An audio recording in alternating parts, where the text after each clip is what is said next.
At the annual office party, laughter and chatter filled the air, mingling with the clinking of glasses and the upbeat music that set the mood. The event was held in a luxurious banquet hall downtown, with glistening chandeliers and a grand ballroom that echoed with the liveliness of the night.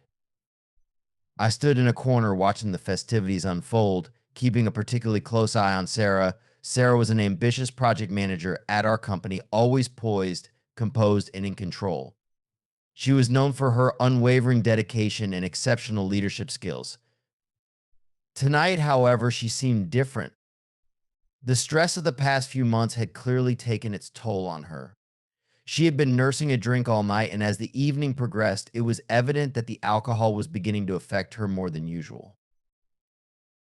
I watched as she swayed slightly, her face flushed from the alcohol. Sarah had always been my friend and mentor, and it was painful to see her in this state. I knew she had been under a lot of pressure with the recent project deadline, and this party was supposed to be a rare chance for her to unwind. But as she raised her glass for yet another toast, I couldn't shake off a sense of impending doom. Tom, a colleague from the marketing department, stood nearby. He was a quiet, unassuming guy, always the first to offer help, but rarely the center of attention. I had noticed the way he looked at Sarah when he thought no one was watching. His eyes held a mix of admiration and something deeper, something he had never dared to voice. As Sarah made her way to the stage, intending to give a speech, Tom's eyes followed her every move. She tapped the microphone, her usually steady voice slightly slurred. "Ladies and gentlemen," she began, a wide grin on her face, "I just want to say, you're all amazing." The crowd cheered, raising their glasses in response. But then Sarah's grin faltered. She glanced around the room, her eyes unfocused. "There's something I've been meaning to share," she continued, her voice lowering to a conspiratorial whisper that was still picked up by the microphone. "About the new project. It's all a sham. The budget reports, the timelines, they're all fake." A stunned silence fell over the room. I felt a chill run down my spine. Sarah's words hung in the air like a dark cloud. She was revealing company secrets that could jeopardize not only her career but the entire project. The executives exchanged worried glances and whispers spread like wildfire. Tom sprang into action. He moved through the crowd with determined strides and gently but firmly took Sarah by the arm. "Sarah, you need to sit down," he said softly, guiding her away from the microphone. She looked at him, confusion clouding her eyes. "Tom? What are you doing?" "Trust me," he whispered urgently. "You've said enough. Let's get you out of here." He led her out of the ballroom and into a quieter hallway. I followed at a distance, worried about what would happen next. Tom guided Sarah to a bench and sat her down, then crouched in front of her, his eyes full of concern. "Sarah, what were you thinking?" he asked gently. "Do you have any idea what you just did?" Tears welled up in her eyes as the realization of her actions began to sink in. I don't know, Tom. I just couldn't take it anymore. The lies, the pressure. It's too much." Tom took a deep breath, trying to calm her. "Listen, we need to fix this. We can't let this ruin you or the project. But first, we need to figure out exactly what you know and who else might be involved." I stepped forward, revealing my presence. "Tom's right, Sarah. We're in this together.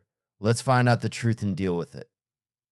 Sarah looked between us, her expression a mix of gratitude and fear. "Thank you," she whispered. "I don't know what I'd do without you two." Over the next few days, we worked tirelessly to uncover the extent of the conspiracy within the company. Sarah had been right about the project being a sham, but it went deeper than we had initially thought. The falsified reports were just the tip of the iceberg. There were hidden accounts, secret transactions, and a web of deceit that implicated some of the highest-ranking executives. Tom and I spent long nights poring over documents, tracing financial trails, and piecing together the puzzle. As we delved deeper, we realized that Sarah had been set up as a scapegoat. The executives had planned to pin the entire fiasco on her if things went south. Then through it all, Tom's feelings for Sarah became more apparent. He was always there offering support, a shoulder to lean on, and an unwavering belief in her innocence. Sarah, in turn, began to see Tom in a new light.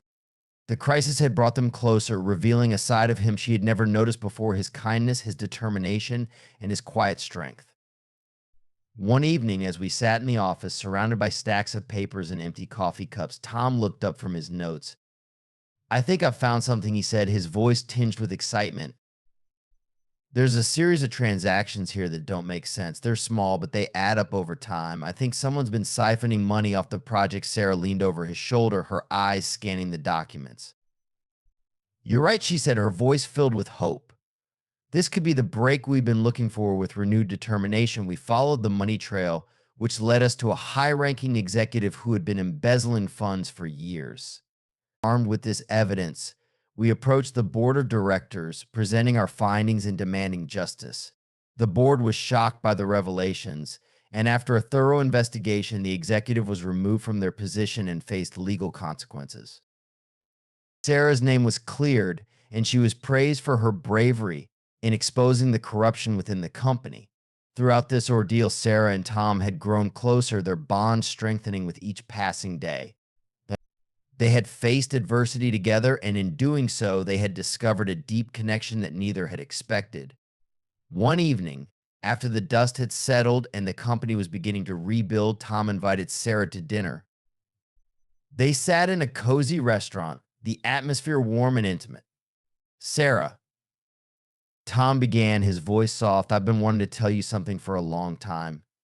This past month, working with you has been one of the most challenging but rewarding experiences of my life. I've always admired you, but now I think I'm in love with you." Sarah looked at him, her eyes shining with emotion. "Tom, I don't know what to say. You've been my rock through all of this. I don't think I could have made it without you. I've come to realize that I have feelings for you too." They shared a tender kiss, sealing their newfound relationship with a promise of love and partnership. The chaos of the office party had brought them together, revealing not only the truth about the company, but also the truth about their feelings for each other. In the end, Sarah's career was saved, the company was rid of its corrupt elements, and a beautiful romance blossomed from the ashes of the scandal. It was a reminder that even in the darkest of times, there is always a light to guide the way.